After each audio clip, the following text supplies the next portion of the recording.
നോക്കടാ മക്കളെ, ഒരു മിടുക്കൻ മലയാളി നമ്മുടെ ഒരു വലിയ പ്രശ്നത്തിന് പരിഹാരം കണ്ടുപിടിച്ചു. സാധാരണ ചൈനക്കാരാണ് ഇങ്ങനെയുള്ള ഐറ്റംസ് ഇറക്കിയിട്ട് ഇവിടെ കൊണ്ടുവന്ന് വിൽക്കുന്നത്.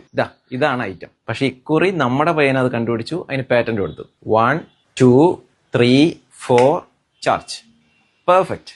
ഇങ്ങനെ ഒരു ഐറ്റം ഉണ്ടായിരുന്നെങ്കിൽ എന്ന് നമ്മൾ ഒരിക്കലെങ്കിലും ആഗ്രഹിച്ചിട്ടുണ്ടാവും. വീട്ടില്, പിന്നെ ട്രെയിനിൽ യാത്ര ചെയ്യുമ്പോൾ, അങ്ങനെ പല സാഹചര്യത്തിൽ നമുക്കിത് ആവശ്യം വന്നിട്ടുണ്ടാവും. ഇതിൽ 25 വോട്ടിന്റെ ഫാസ്റ്റ് ചാർജാണ് കൊടുത്തിരിക്കുന്നത്. This is a made in India product, designed in India and engineered in India. Keratin എന്നാണ് ബ്രാൻഡിന്റെ പേര്. വേൾഡിലെ first hold and charge device ആണിത്. നമ്മുടെ കൂട്ടത്തിലെ ഒരു മലയാളിയാണ് ഇത് ക്രിയേറ്റ് ചെയ്തതെന്ന് ഓർക്കുമ്പോൾ അഭിമാനം തോന്നുകയാണ്. നമ്മൾ വേണം ഇതിന് സപ്പോർട്ട് കൊടുക്കാൻ. ഇത് ലോകം മുഴുവൻ എത്തണം. എനിക്ക് മെയിൻ ആയിട്ട് പറയാനുള്ളത് ഇതിന്റെ ബിൽഡ് ക്വാളിറ്റിയെ കുറിച്ചാണ്. കിടിലൻ. പിന്നെ protection against voltage, over current, over heating, short circuit, ഇങ്ങനെ 8 ലെവൽ സേഫ്റ്റിയാണ് നമുക്ക് കിട്ടുന്നത്. 2 ഇയേഴ്സ് വാറന്റി ഉണ്ടെന്ന് കേട്ടാൽ തന്നെ അറിയില്ലേ അവർക്ക് ഈ പ്രൊഡക്റ്റിലുള്ള വിശ്വാസം. ഈ ഇൻഡസ്ട്രിയിലെ ഏറ്റവും ഹയസ്റ്റ് വാറന്റി പീരീഡ് ആണിത്. ടൈപ്പ് സി ചാർജിംഗ് ആണ് വരുന്നത്. ഒട്ടുമിക്ക എല്ലാ ഫോണുമായിട്ട് കമ്പാറ്റബിൾ ആണ്. ഫോൺ തെന്നി പോകാണ്ടിരിക്കാൻ ഫ്രിക്ഷൻ പാഡും കേബിള് ലോക്ക് ചെയ്ത് വെക്കാനുള്ള സെറ്റപ്പ് ഇതിലുണ്ട്. It's a well designed kiddle and useful product. നമ്മുടെ സപ്പോർട്ട് ഇപ്പോൾ അത്യാവശ്യമാണ്. ഈ വീഡിയോ കൂട്ടുകാർക്ക് ഷെയർ ചെയ്യാൻ മറക്കരുത്. സേവ് ചെയ്ത് വെച്ചോ, എന്തായാലും നിങ്ങൾക്ക് ഇത് ആവശ്യം വരും.